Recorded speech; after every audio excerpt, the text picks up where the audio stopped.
There are many people who have the limitations in their minds, who have lost that fire in their eyes.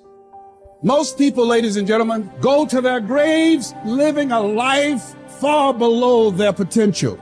And the question is, if you died today, what ideas, what dreams, what talents, what gifts will die with you? You have the ability to do more than you can ever begin to imagine. It's what you create. It's the habit of what you put in your head.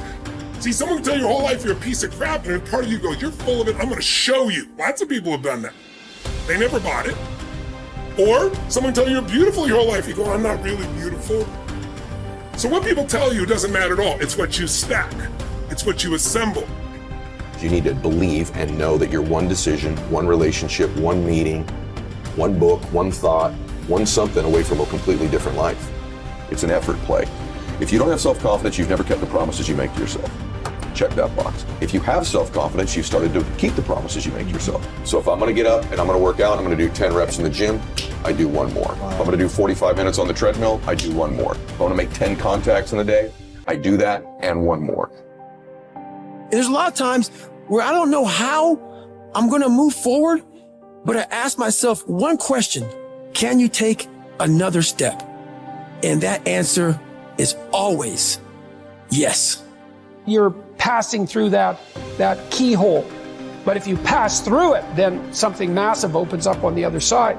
And it is definitely the case that disciplinary institutions, universities, are exactly that, is they're places of guidance, and they're places to encourage people to develop the discipline that's necessary to see beyond the discipline. I mean, that's why we have disciplines, right? I mean, the words aren't there by accident. And once that discipline was established, then the disciplined mind could explode in every direction, which is precisely what happened. And that's the thing about growing up, is that when you're a teenager and a young adult, you have to sacrifice everything you could have been as a child to be the one thing that you're aiming at. But then that opens up, and the universities are part and parcel of that process. Change is automatic, but progress is not. Start today, right now. What do I really want in depth? What are the rituals that will get me there? And then get yourself to start a few of those actions and lock them in place. If you make the changes in yourself, you're going to be proud, and no amount of money or accolades from other people can mirror the feeling of being proud of knowing you've taken back control of your life. Everything in life is always changing. We don't have to work on change.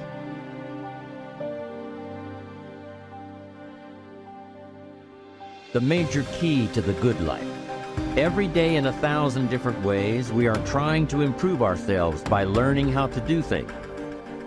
We spend a lifetime gathering knowledge in classrooms, in textbooks, in experiences. Now, if knowledge is power, if knowledge is the forerunner to success, then why do we fall short of our objectives? Why, in spite of all our knowledge and in spite of our collective experiences, do we find ourselves aimlessly wandering, settling for a life of existence rather than a life of substance? There may be many answers to this question. Your answers may be different than your associates or your spouses or your friends. The fundamental answer is the absence of discipline. Applying all that we know. Discipline. Self-discipline. We might add one more word here: consistent. Consistent self-discipline. It doesn't really matter how smart you are or how much you know if you don't use it. And once you're disciplined, like you're like a sharpened sword, man, like a well-tempered blade, and then you can go out there and operate in the world. The reason that discipline is necessary is because you're a mass of competing short-term interests. And so the question is then, well, which short-term interests should win out? And the answer to that is none of them. They need to be organized into a hierarchy that makes them functional across time and across individuals. Get it really simple, things you do right now to change your life. You can go to experience it that day, and then you get momentum. Day 1, day 2, day 3, day 4, and all of a sudden now what used to be hard to do is easy to do. And I think for anyone, you got to understand, anyone can learn anything. And I'm just not willing to settle for a life without passion and aliveness. That's just like, there's so much to learn, there's so much to grow. And then my view is, what's next is always better. If I make it so, it's my job to make it so. And I think that's how we have to navigate. But most of us have been conditioned not to take a risk. But once you peel the crust, peel that crust away and see who you really are, you open your mind to a whole nother world. So I've opened my mind up to a whole nother world that most people can't even fathom because they haven't dug deep. So people think I'm crazy because I found a whole nother way of living. I think they're crazy for never even trying to get to the other side of whatever's in front of them.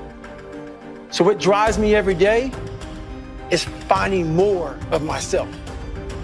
And being my best is a never-ending journey. It is said that the master swordsman Nakayama Hakudo would practice drawing his sword some 2,000 times a day. At the Hayashizaki Temple, in one marathon of endurance training, he was recorded drawing his sword 10,000 times in a single 24-hour period. We can imagine the sheer speed required to do this.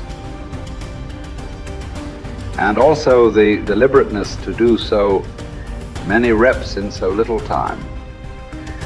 But why would he do such a thing at all? Because, as Octavian's teacher Arrius Didymus said, practice over a long time turns into second nature. We don't rise to the occasion, we fall to the level of our training. The samurai Musashi was once challenged by a warrior named Miyake Gunbei, a man who thought himself one of the best in the world. On his third attack, frustrated by his lack of success, Gunbei charged at Musashi in an aggressive lunge. Musashi, having prepared for this exact scenario countless times, replied, "That is not what you should do," then parried the blow with one sword and watched as the man gashed his own cheek against Musashi's other sword. How had he known? Practice. Chotan Siki Ren was Musashi's phrase. Training from morning to night. Oh, you've done that. Okay, do it some more. And after that, more. 1,000 days of training to develop. Musashi would write 10,000 days of training to polish. For a samurai, there was no such thing as pretty good. If a pretty good swordsman met a better fighter, he would die. It's like the Basketball Hall of Famer Bill Bradley's observation. When you are not practicing, refining, working, somewhere someone else is, and when you meet them, they will beat you or kill you. Gunbei was lucky enough to learn this lesson and live to tell about it.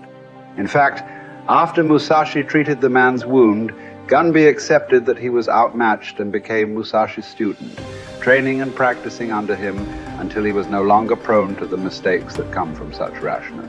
Look, this is not a drill. There is no greatness without practice. Lots of practice, repetitive practice, exhausting, bone-crunching, soul-crushing practice. And yet, what emerges from this practice is the opposite of those three feelings. Energy, strength, confidence. You deserve that. Yes, your body will burn, but that's the evidence. From that burning comes real heat, heat you can apply to your craft, to your work, to your life. The cellist Pablo Casals practiced continually late into his life, even long after he was widely considered a master, because he believed he was still making progress. In fact, we might say that progress and practice are synonyms. You can't have the former without the latter. And the latter is worthless without the former. Drawing the sword from the scabbard, thrusting, blocking. To build up your stamina for those skills, you lift weights, you do conditioning. To put it all together, you spar. It's the same with music. You can jam with other talented musicians. You can put all those sessions together to learn new songs. But before all that, as Casals did, you can simply practice your scales in your bedroom for hours upon hours. What are those scales for you? You better know, and you better be doing them. No matter what you do, practice will make you better. Florence Nightingale wanted young nurses to understand that nursing was an art that required as hard a preparation as any painter or sculptor's work. Churchill spent many evenings practicing his impromptu performances. Only you know what it will look like to train in your art like a samurai, an Olympic athlete, a master in pursuit of excellence. Only you will know what you need to practice from morning until night. what to repeat 10,000 times. It won't be easy, but in that burden is also freedom and confidence. The pleasure of the flow state, the rhythm of second nature, the quiet calmness of knowing that from the practice, you'll know exactly what to do when it counts. The pride and the dependability of doing it too.